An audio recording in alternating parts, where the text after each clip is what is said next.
それは自分の手のひらを使って愛情を注ぐような気持ちで畳むということです。Pour la japonaise Marie Kondo, il faut changer notre rapport aux objets trop longtemps déconsidérés et leur donner tout l'amour qu'ils méritent.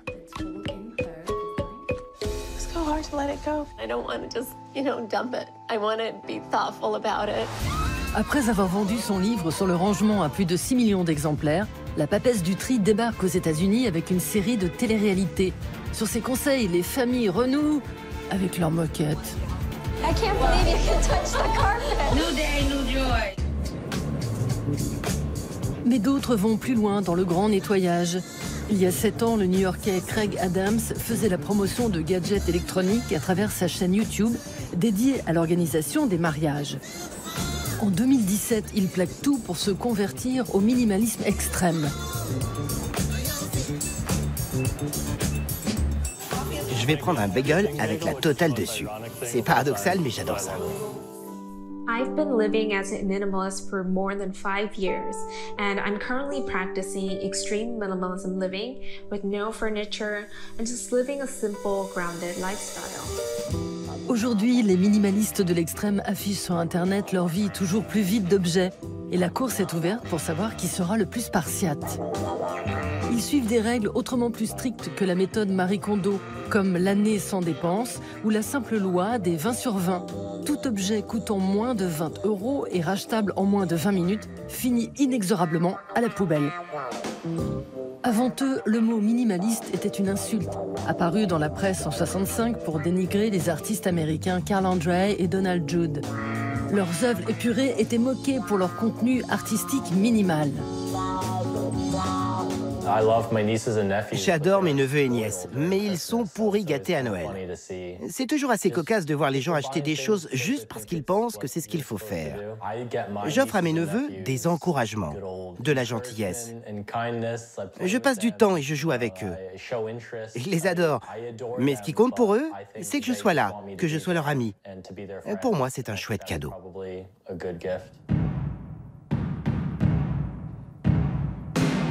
Depuis 2017, Craig tient en haleine ses 300 000 followers qui suivent jour après jour la disparition de toutes ses possessions inutiles.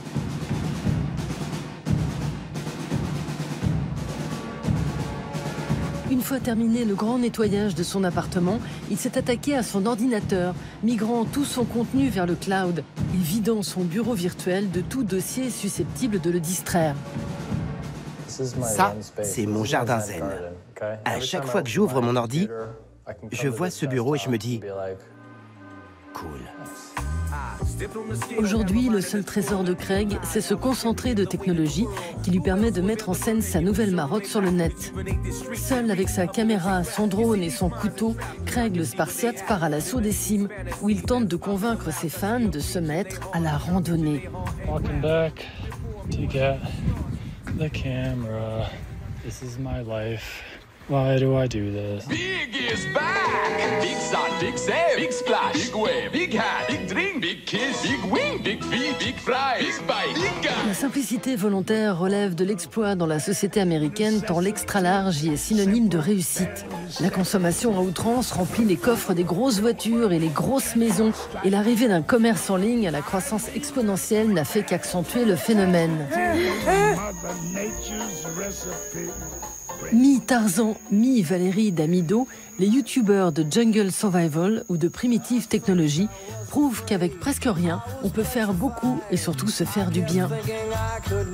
Tournés dans les jungles, ces tutoriaux veulent démontrer que retour à la nature ne rime pas avec retour en arrière.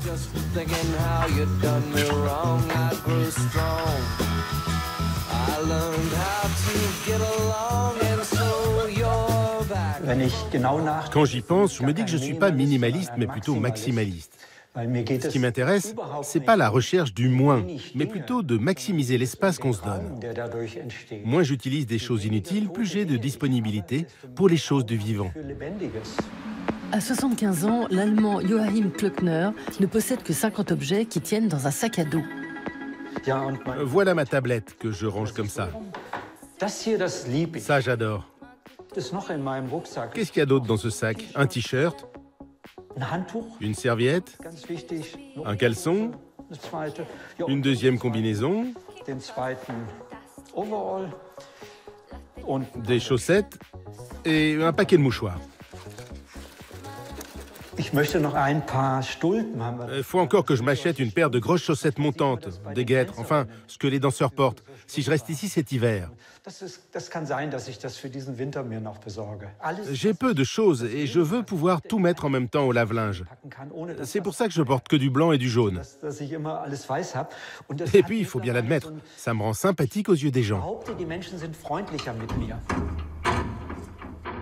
Joachim Klöckner est jeune père de famille quand la centrale de Tchernobyl explose en 86. Il abandonne son métier d'ingénieur mécanique et devient consultant en énergie. Dans le temps, l'écologie était un truc de baba cool. Chez les jeunes, écolo, c'était carrément une insulte. Alors je me suis dit, qu'est-ce que je dois faire ?